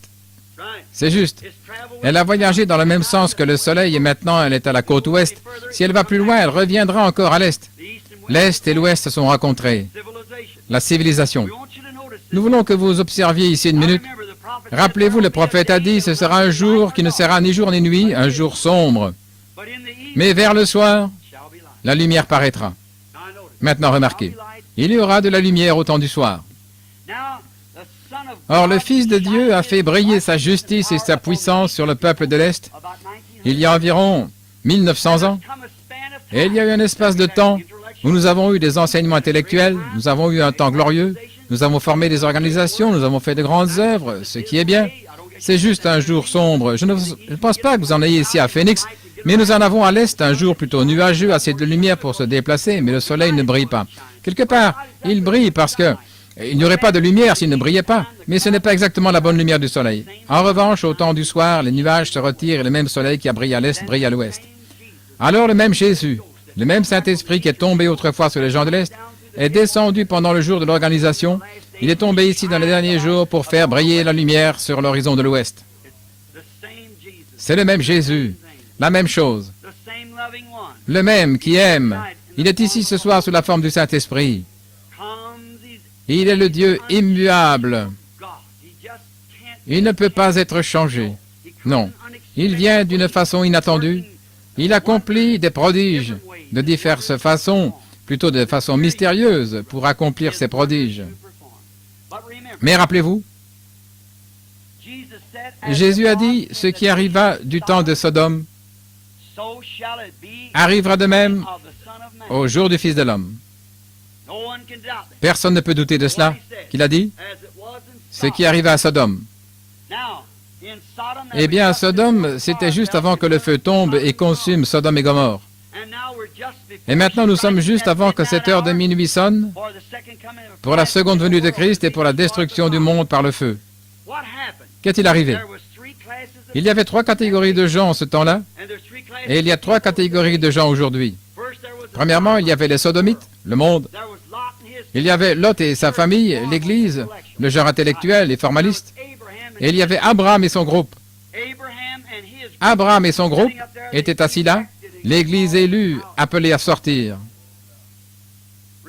Rappelez-vous. Eh bien, il y avait 3 groupes, les sodomites, les pécheurs, les méchants, le monde, comme aujourd'hui. Il y avait le membre d'église, tiède, froid, Lot et son groupe. Il y avait Abraham, les appelés à sortir de là, et il s'est établi dans le désert ici, acceptant des choses difficiles, c'est juste. Et le Seigneur est descendu sous la forme d'un homme, celui qui parlait parmi ces 3 anges qui se tenaient là. Eh bien, quelqu'un m'a posé la question disant, « Frère Branham, vous ne croyez pas que c'était Dieu ?» J'ai dit, « C'était Dieu. » Parce que, écoutez, Abraham l'a appelé Seigneur avec S majuscule. C'est Elohim, c'est-à-dire Dieu. Il a dit, « Eh bien, comment ça pouvait être lui ?» Il a dit, « Dieu en train de manger. » J'ai dit, « Assurément. » J'ai dit, « Dieu a simplement tendu la main et a pris une poignée de lumière cosmique, et que sais-je encore qu'il devait mettre ensemble, et du pétrole et de la lumière cosmique, et du calcium et de la potasse, et il a fait, entre là, Gabriel. Entre là, Michael. Et puis il est entré lui-même. Il est Dieu. Vous manquez de voir qui il est. Il est le Dieu immuable. Je suis heureux ce soir d'avoir cette foi en lui. Qu'un jour, quand ma vie, mon corps, avec ses 16 éléments, retournera à la poussière de la terre, il dira cependant, William Branham, et je sortirai. Il soufflera là-dedans le souffle de vie, et il dira, voilà. Il contournera la naissance de ma mère, et ainsi de suite, comme Jésus lors de son premier miracle. Il a changé l'eau en vin. En fin de compte, ce serait devenu du vin, mais il a contourné toute la procédure, et il a dit que l'eau se change en vin. À la résurrection, il ne dira pas, Monsieur et Madame Branham, remariez-vous et engendrez William. Il parlera et je paraîtrai. Amen, c'est lui, il est Dieu. Il l'a fait assurément. Il s'est avancé là devant Abraham. Eh bien, vous savez ce qu'il a fait. Rappelez-vous, il descendait, 2 parmi ses anges sont descendus prêcher à Sodome. Est-ce juste? Ils ont tenu une réunion là, mais ils n'ont pas accompli beaucoup de miracles. Mais qu'ont-ils fait? Ils ont frappé ces sodomites d'aveuglement. Et maintenant, nous avons ces mêmes anges qui prêchent à l'église formaliste aujourd'hui, un Billy Graham et les autres. Et qu'est-ce qui aveugle le monde? C'est la parole. Et la prédication de la parole.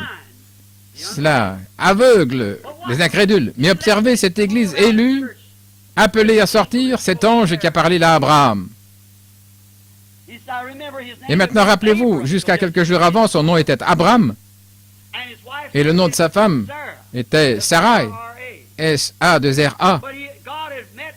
Mais Dieu avait rencontré Abraham sous la forme de l'Esprit, et il avait changé son nom d'Abraham en Abraham, de Sarai en Sarah. Et maintenant, observez cet ange, avec de la poussière sur ses vêtements. Et il a dit, Abraham,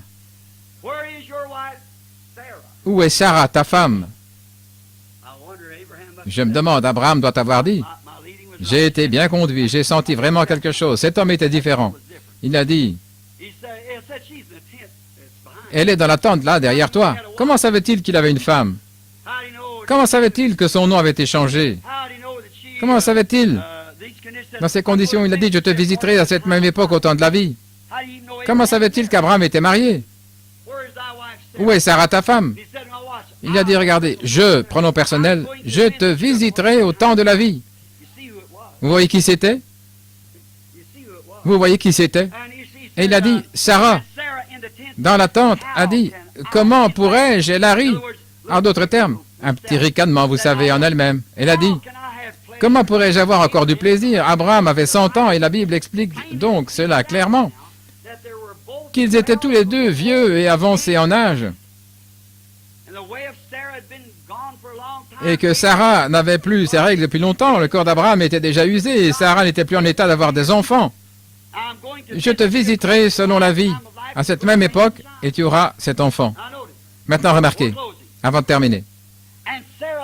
Et Sarah a ri, disant, comment cela pourrait-il se faire, moi qui suis vieille, avoir encore du plaisir, et mon Seigneur aussi. Maintenant, remarquez là que c'est un petit S minuscule, Seigneur Abraham, qui est aussi vieux. Et l'ange a dit, pourquoi Sarah a-t-elle ri? Oh là là. Maintenant, rappelez-vous, Jésus a dit, ce qui arriva du temps de Noé et du temps de Sodome arrivera de même à la venue du Fils de l'homme. Qu'est-ce que c'est? C'est Dieu, le Saint-Esprit, demeurant dans une chair humaine, dans ces vases sanctifiés que le sang du Fils de Dieu a purifiés par la foi, et Dieu habite dans ces vases, accomplissant et faisant les œuvres de Jésus-Christ, et faisant de lui le même hier, aujourd'hui, éternellement. Si nous sommes baptisés du Saint-Esprit dans le corps, alors nous devenons le corps de Christ. Alors nous sommes ressuscités avec lui. Quand il est ressuscité, nous sommes aussi ressuscités dans la résurrection avec lui. En effet, il est la tête et le corps sont ensemble. Alors aujourd'hui, Christ est dans l'Église en vous. Et ses œuvres qu'il a faites, autrefois Saint Jean 14:12, celui qui croit en moi, les œuvres que je fais, il les fera aussi. C'est juste. Hébreux 13:8, Jésus-Christ est le même hier, aujourd'hui, éternellement. Voyez-vous là?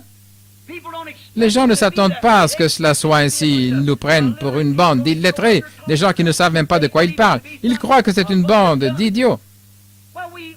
Mais il se peut que nous le soyons, dans le sens dont ils parlent. Mais nous avons accepté le Saint-Esprit tel que Dieu l'a déversé, et nous avons les mêmes résultats que les autres ont eu autrefois, et cela montre donc que c'est la même chose. Il est le Dieu immuable. Nous avons les mêmes résultats. Amen. Ma propre mère, en mourant, elle a dit, « Billy, je l'avais baptisé il y a plusieurs années.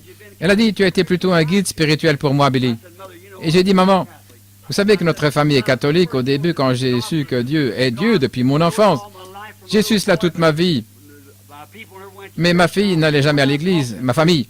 Et je suis allé parler au prêtre et il a dit, c'est celle-ci l'église et c'est celle-ci la voie. Et j'ai dit, eh bien, la Bible, pourrais-je? Il a dit, maintenant tu es tout embrouillé, tu vois, c'est celle-ci l'église. Dieu est dans son église, tu dois croire en l'église. Je suis allé chez les luthériens, ils ont dit, c'est nous l'église, c'est nous qui sommes le corps des croyants. Je suis allé chez les méthodistes, ils ont dit, c'est nous qui sommes le corps des croyants. Et chez les baptistes, la même chose. Ils sont tous dans l'erreur. C'est nous qui le sommes. Je me suis dit que se passe-t-il? Une église est un corps de croyants. Celui-ci dit ceci et cela. Il doit y avoir quelque chose qui ne marche pas.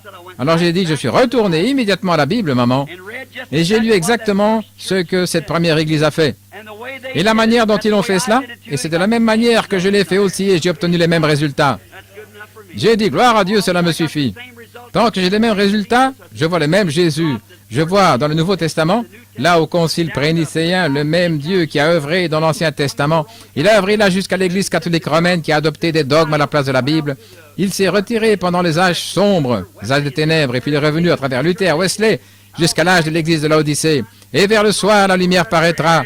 Dieu fera sortir une Église aussi sûre que je me tiens ici, et de voir le même Saint-Esprit, par les mêmes promesses, accomplir les mêmes œuvres, la même chose. Béni soit le nom du Seigneur. Le Dieu immuable vous donnera le même Saint-Esprit qu'il avait donné là aux autres, sans rien changer. Il fera les mêmes œuvres qu'il a faites quand il était ici sur terre, pour tout homme ou toute femme qui croira cela et le recevra. Si vous avez le Saint-Esprit, emparez-vous de cela comme Jacob et accrochez-vous-y jusqu'à ce que des résultats positifs viennent. Amen. Croyez ça, mes amis. Et à un moment inattendu, et peut-être à un endroit inattendu. Mais s'il le fait à un endroit inattendu, à combien plus forte raison le fera-t-il ce soir dans un lieu où c'est attendu, où nous nous attendons à voir la chose arriver? Inclinons la tête juste un instant.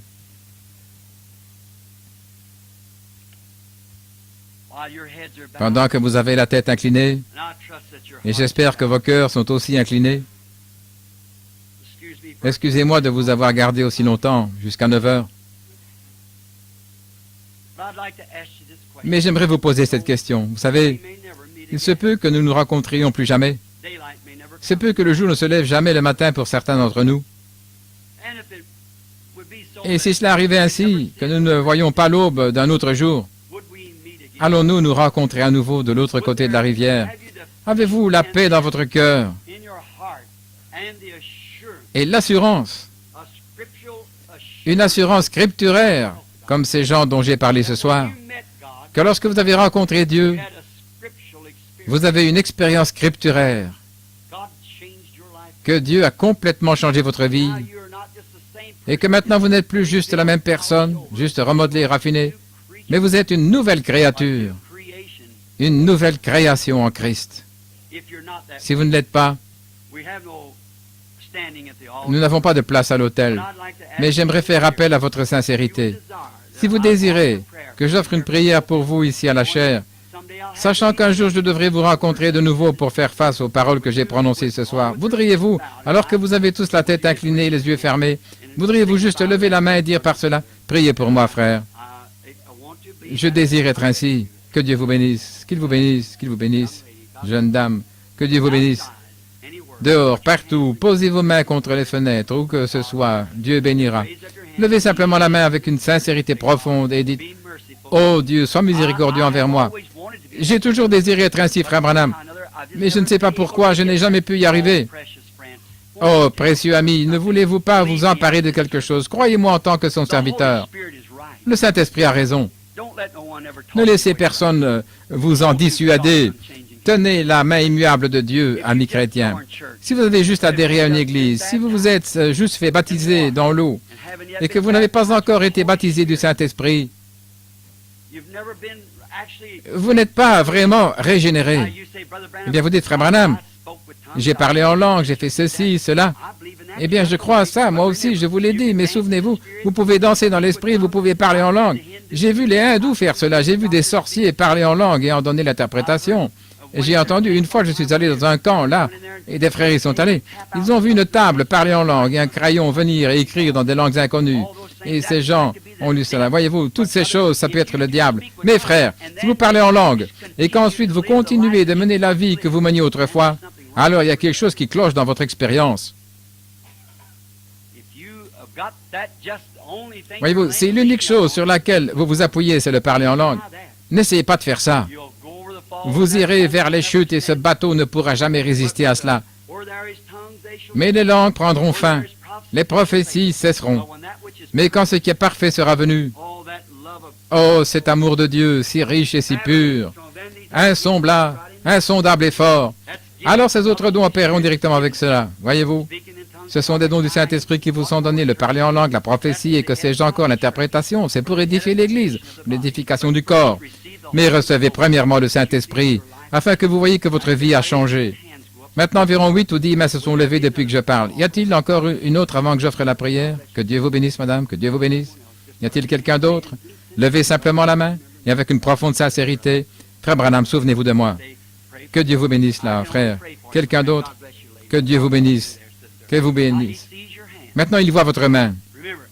Rappelez-vous, Jésus a dit, « Celui qui écoute mes paroles et croit celui qui m'a envoyé a la vie éternelle et ne viendra point en jugement, mais il est passé de la mort à la vie. » Nous devons croire cela de tout notre cœur. Croyez cela simplement avec tout ce qu'il y a en vous, et Dieu prendra soin du reste. Père Céleste, nous te confions maintenant ce petit auditoire. Ce soir, avec ces paroles hachées, prononcées avec nervosité, Seigneur, alors que je me tiens ici, je ressens que ces gens qui se tiennent là ont mal aux jambes. Oh Dieu, je réclame leurs âmes.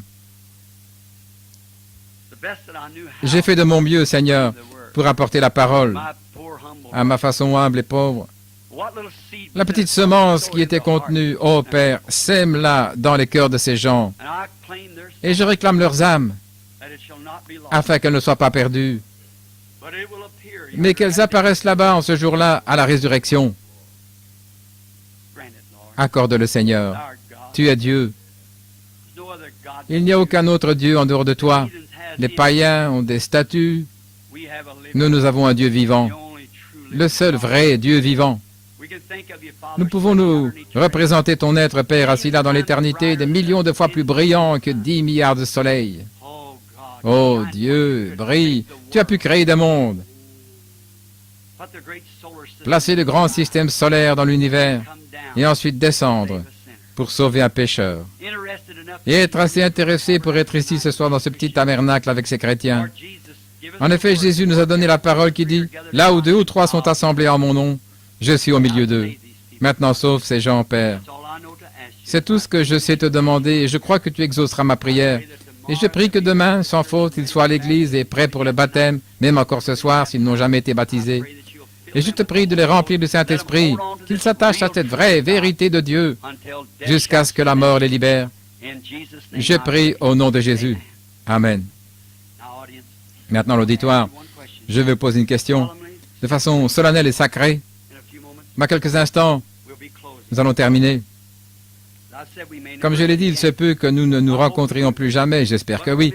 Mais n'oubliez pas, nous devrons rendre compte pour cette soirée, quand nous arriverons au jugement. Il me faudra rendre compte de ce que j'ai dit, de ce que je fais. Il faudra rendre compte de tout à Dieu. Et si je suis trouvé coupable, vous savez ce que sera mon sort.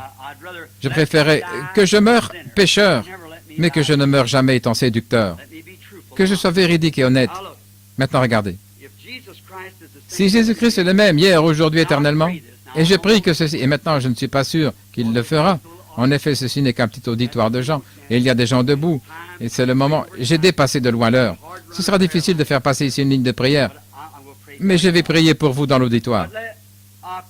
Mais je prie que Dieu vous donne quelque chose sur lequel vous pouvez poser les mains comme ce qu'avait Jacob, quelque chose que vous n'avez jamais eu, quelque chose sur lequel vous pouvez poser les mains. Maintenant, à vous qui êtes là et qui souffrez, je vous ai parlé d'un ange qui est descendu et qui était Dieu manifesté dans un corps humain, qui se manifeste en nous, si nous sommes des croyants. Et puis, alors qu'il avait le dos tourné, Sarah, il comprenait ce que Sarah disait et faisait dans l'auditoire. Alors un jour, pour rendre cela plus clair pour vous, il traversait une foule de gens. Et il y avait une petite femme qui probablement était aussi déçue que n'importe qui ici. D'habitude, hier soir, nous étions un peu agités, nous avions tant de gens pour qui il fallait prier. Nous avions demandé au jeune homme d'aller distribuer des cartes de prière pendant que je prêchais encore. Et ainsi, quelquefois, les gens font sans cesse des va-et-vient et vous voulez tous aller à l'école du dimanche. Quelqu'un m'a parlé dehors, il a dit libérez les gens tôt parce que ces gens doivent effectuer de longues distances et revenir pour l'école du dimanche. Je veux tenir cette promesse. Et j'ai dit je vais le faire. Maintenant, l'essentiel est de s'emparer de quelque chose de réel. Combien croient que Jésus-Christ est le même hier, aujourd'hui, éternellement?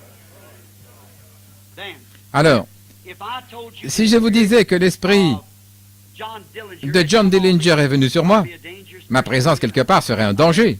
J'aurais des pistolets, je serais un hors-la-loi. Si je vous disais que l'esprit d'un grand artiste était sur moi, vous attendriez à ce que je peigne des tableaux comme le ferait cet artiste. Si je vous disais avoir l'esprit de Houdini, le spécialiste de l'évasion, vous attendriez à ce que je fasse les choses qu'il a faites. Si je vous disais que l'esprit d'un grand musicien était sur moi, vous attendriez à ce que je joue cette touche d'une certaine façon parce que son esprit est sur moi. Voyez? Et si je vous dis que l'esprit de Christ est sur moi, alors je ferai les œuvres de Christ. Christ a dit que Dieu était en lui. Dieu était en Christ, réconciliant le monde avec lui-même. Nous savons tous que Dieu s'est représenté en Christ pour réconcilier le monde avec lui-même. Il était Emmanuel. Jésus a dit, ce n'est pas moi qui fais les œuvres, c'est mon Père qui demeure en moi qui fait les œuvres. Et alors qu'il passait avec ce même esprit en lui, une petite femme a touché le bord de son vêtement. Eh bien, il n'a pas senti cela physiquement. Vous savez qu'il ne l'a pas senti, certainement pas. Le vêtement palestinien, pour quiconque le connaisse, avait un vêtement de dessous et une robe ample, pendant comme cela. Donc, il n'avait pas du tout touché. Il n'avait pas du tout senti cela, il y avait du monde autour de lui. Mais elle a touché son vêtement par la foi. L'aveugle Bartimée a touché son vêtement un jour, là, à la porte. En effet, il n'avait jamais entendu ce cri. Certains disaient, « Hé, toi qui as ressuscité les morts, il y en a tout un cimetière plein ici, viens le ressusciter » pour se moquer de lui. Et les sacrificateurs et les autres, « Viens faire ici, viens faire cela. » Il n'a jamais dit un mot. Mais un mendiant aveugle, oh Dieu, Jésus s'est arrêté, il a dit, « Amenez-le. » Voyez-vous, cette petite femme a vu qu'elle ne pouvait pas attirer son attention parce que les rabbis, les sacrificateurs et tout le monde l'entouraient et tout le monde. Elle a touché son vêtement et Jésus s'est arrêté. Il a dit, qui m'a touché? Et Pierre l'a pratiquement repris. Il a dit, qui t'a touché? Mais tout le monde te touche. Pourquoi dire une pareille chose? Il a dit, mais j'ai connu qu'une vertu, une force est sortie de moi. Quelqu'un avec une touche particulière. Il a parcouru du regard l'auditoire jusqu'à ce qu'il trouve la petite femme. Et quel était son problème? Elle avait une perte de sang. Et si elle avait assez de foi pour toucher Dieu, que cela a une réaction sur Jésus. Et alors, si Christ est en nous, est envoyé du Saint-Esprit, le même désir en vous ne touchera-t-il pas la même chose? Maintenant, je voudrais vous poser une question à vous les prédicateurs. La Bible dit-elle que Jésus-Christ est le souverain sacrificateur maintenant même qui peut être touché par le sentiment de nos infirmités? Est-ce juste? Combien savent que c'est la vérité? C'est la Bible qui le dit, le Nouveau Testament. Il est maintenant le souverain sacrificateur qui peut être touché par quoi?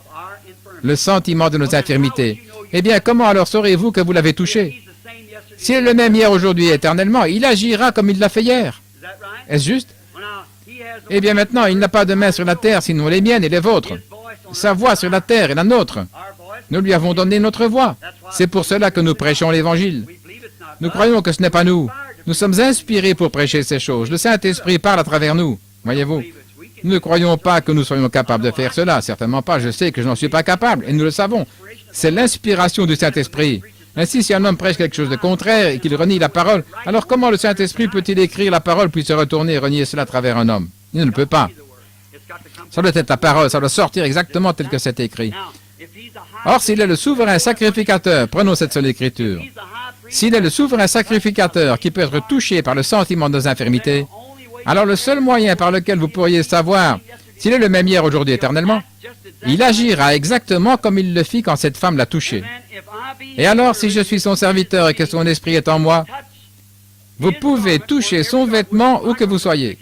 Mon vêtement ne change rien, je suis un homme, un pécheur sauvé par grâce. Et ce n'est pas plus que votre femme, votre mari ou votre frère, qui que ça puisse être, votre pasteur, nous tous, nous sommes les mêmes. Mais lui, il est le souverain sacrificateur. Moi, je ne suis pas le souverain sacrificateur, c'est lui qui l'est. Si vous me touchez moi, ça ne fera aucun bien. Mais le toucher lui fera quelque chose. Mais si je peux me soumettre à lui, je suis comme ce microphone, ce micro est totalement muet, jusqu'à ce que quelque chose parle dedans. Est-ce juste? Je ne connais personne parmi vous qui êtes là. Et si je vois cela, au-dessus de certains de vous que je connais, je ne dirai rien. Je connais frères et sœurs Dow qui sont assis juste là. Je crois que c'est le jeune frère grec ici, qui vient de la Grèce, dont le nom m'échappe, David. En dehors de ça, je pense que ces gens sont juste ici, ces 3 ou 4 filles ici dans cette première rangée. Je les connais parce qu'elles viennent de la Géorgie, et là, dans le Tennessee. Elles fréquentent mon église. Certains font 1500 miles en voiture le dimanche, chaque dimanche, quand je prêche. En dehors de ça, je pense que c'est Sir Evans qui est assis juste là, Sir Rangren et les autres frères Evans. Maintenant, je vous demande à vous, combien ici sont malades et savent que je ne les connais pas et que je ne sais rien à votre sujet? Ayez la foi. Maintenant, Père Céleste, tu connais mon cœur. Et je n'arrive pas à ceci pour te donner un spectacle sur l'estrade, Seigneur. Tu n'es pas obligé de faire ceci. Si tu ne veux pas le faire, Père, si ce n'est pas dans ta volonté divine, alors arrête simplement cela. Nous sentons que le Saint-Esprit est ici et qu'il nous bénit. Mais étant donné que j'ai prêché sur ce sujet, je suis Dieu et je ne change pas. Autrefois, quand tu as marché ici sur la terre, sous la forme d'un homme, Emmanuel, un jour, une petite femme a touché le vêtement et elle avait une telle foi qu'il l'a senti. Et ce soir, ta parole déclare, Père, que ce Jésus-là, ton Fils, est notre souverain sacrificateur et qu'il peut encore être touché par le sentiment de nos infirmités. Il y en a ici qui sont malades. Je te prie, Père, d'accorder qu'il y en ait au moins 1 ou 2 ici, Seigneur, afin que les gens puissent avoir quelque chose auquel s'accrocher, comme Jacob, et qu'ils sachent que c'est le Saint-Esprit, et qu'ils ne lâchent jamais cela jusqu'à ce qu'ils soient bénis. Si simplement tu fais cela, Seigneur, chaque personne malade ici s'emparera de cette même promesse et s'en tiendra à cela jusqu'à ce qu'elle ait l'assurance que son cœur, dans son cœur, que la bénédiction de Dieu repose sur elle. Maintenant, je te confie cet auditoire, le message et aussi moi-même pour tes œuvres. À partir de cet instant, c'est au-delà de ce que je peux faire ou de ce que quiconque d'autre peut faire, Seigneur. Il faut que ce soit toi. Confirme donc que tu es présent, le même hier, aujourd'hui, éternellement, le Dieu immuable. Je demande ceci au nom de Jésus-Christ.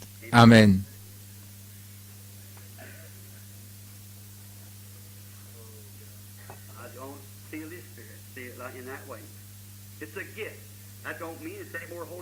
C'est un don qui accompagne le Saint-Esprit pour vivifier la parole. C'est le don qui accompagne le Saint-Esprit, qui fait vivre la parole. S'il le fait, vous n'avez pas à vous inquiéter. C'est la parole rendue manifeste. C'est la parole rendue manifeste.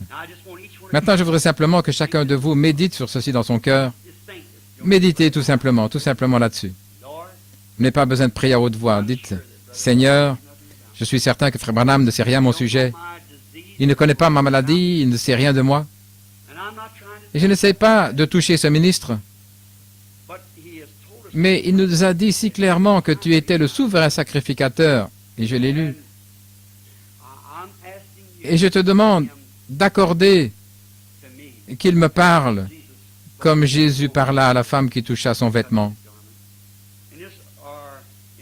Ou bien, si vous n'êtes pas malade, dites, Seigneur, permets que... J'ai toujours été un peu sceptique à ce sujet, au sujet de tout ce qui est surnaturel, mais j'aimerais vraiment avoir quelque chose sur lequel je pourrais poser ma main. Accorde donc qu'il parle à un tel qui est ici. Je prie pour lui ou pour elle. Permets cela. Permets qu'il parle comme cela, je croirai. Cela éloignera tout cela de vous. Ce sera quelque chose sur lequel vous pourrez poser vos mains, comme Jacob, et dire, c'est ça. Une fois, il a saisi Dieu, il a dit, ça y est, je peux tenir cela. Cela vous amène-t-il tous à croire? Si c'est le cas, levez la main et dites, suscite simplement la foi en moi. Partout, si je peux voir cela être fait. Que Dieu vous bénisse. Je ne dis pas qu'il le fera. J'ai confiance qu'il le fera.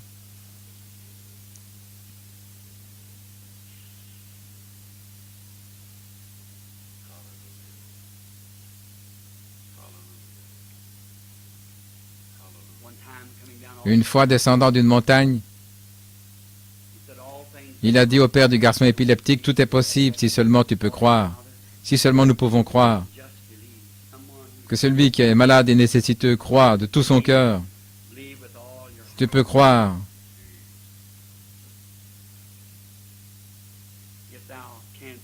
Si vous pouvez croire, tout est possible.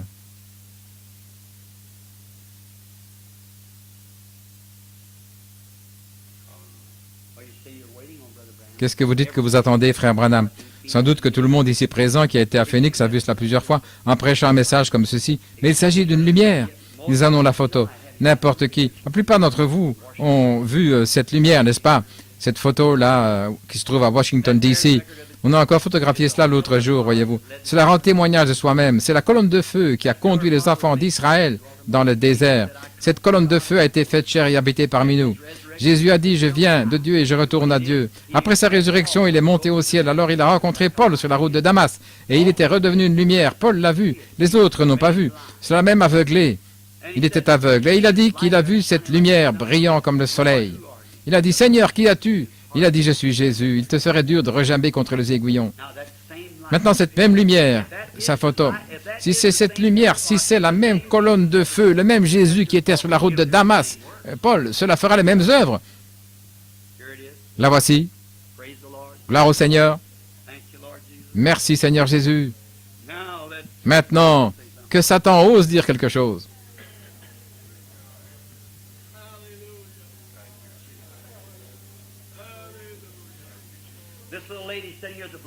Cette petite dame assise là avec une robe bleue qui souffre de la sinusite, qui prie, croyez de tout votre cœur et cela vous quittera. Allez-vous croire? Très bien alors, vous pouvez recevoir cela. Je n'ai jamais vu cette femme, je ne l'ai jamais vue de ma vie. Ces choses sont vraies, n'est-ce pas, madame? Si c'est le cas, agitez la main. Vous priez pour cela en disant, Seigneur, ayez la foi. Voici une charmante petite dame assise juste là derrière, portant un petit col de fourrure ou quelque chose de ce genre. Voilà cette lumière. Ne pouvez-vous pas la voir suspendue au-dessus de cette femme? Cette femme est dans un état grave. Je ne la connais pas. Je ne l'ai jamais vue de ma vie. Si nous ne connaissons pas, levez la main. Écoutez, n'est-ce pas vrai? Une sensation très étrange vous environne. Une sensation très douce et très humble. C'est cette lumière. Là. Vous avez une tumeur. Pas seulement une tumeur, mais des tumeurs. Vous en avez partout, c'est juste. Croyez-vous que Dieu vous guérisse et vous rétablisse? Ayez la foi.